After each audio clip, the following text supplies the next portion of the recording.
नमस्कार। इन खबर में आप सभी का स्वागत है। इन दिनों हर कोई यही प्रार्थना कर रहा है कि उन्हें कोरोना ना हो जाए और अगर हो भी जाए तो कम से कम अस्पताल जाने की नौबत तो ना ही आए।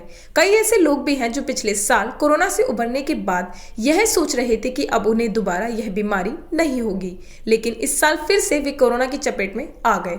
साउथ दिल्ली के कोटला मुबारकपुर स्थित खेरपुर गाँव के रहने वाले 37 वर्षीय योगेंद्र बेसोया इसका जीता जागता उदाहरण है। उन्हें एक दो बार नहीं बल्कि 4 बार कोरोना हो चुका है, मगर उन्होंने हर बार हिम्मत के साथ कोरोना का सामना किया और अपने सकारात्मक रवैये की वजह से उसे हराने में कामयाब रहे।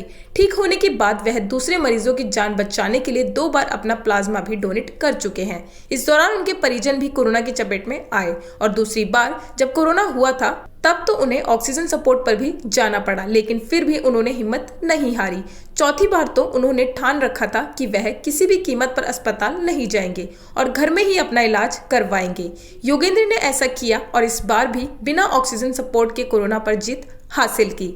हालांकि बार बार इस संक्रमण की चपेट में आने से उनके परिजन काफी चिंतित रहे और इसलिए इस बार ठीक होते ही वह ताजी हवा और साफ सुथरे और सुरक्षित माहौल में रहने के लिए अपनी पत्नी और बच्चों के साथ फरीदाबाद के बुआपुर गांव अपने ससुराल चले गए, जहां का माहौल देखकर वह और ज्यादा हैरान है क्योंकि वहां के लोग दिल्ली के मुकाबले कई ज्यादा अच्छे तरीके से कोविड प्रोटोकॉल का पालन कर रहे हैं। एक MNC में नेटवर्क सिक्योरिटी इंजीनियर योगेंद्र के परिवार में माता पिता के अलावा पत्नी और 2 बच्चे हैं।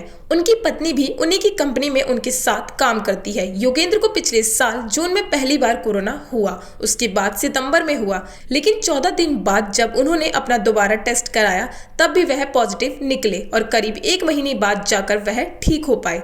तीसरी बार जनवरी में और चौथी बार पिछले महीने वह कोरोना की चपेट में आए। इस दौरान उन्हें काफी मुश्किलों का सामना करना पड़ा, लेकिन उन्होंने हिम्मत नहीं हारी। योगेंद्र बिना किसी गुरेज के यह मानते हैं कि हर बार उनकी लापरवाही और ओवर कॉन्फिडेंस के चलते वह कोरोना की चपेट में आए, बल्कि वह खुद को भाग्यशाली मानते हैं कि 4 बार कोरोना होने के बाद भी वह बच गए। तो ऐसे ही खबरों पर रहेगी हमारी नजर। आप देखते रहिए इन खबर चैनल को सब्सक्राइब करें।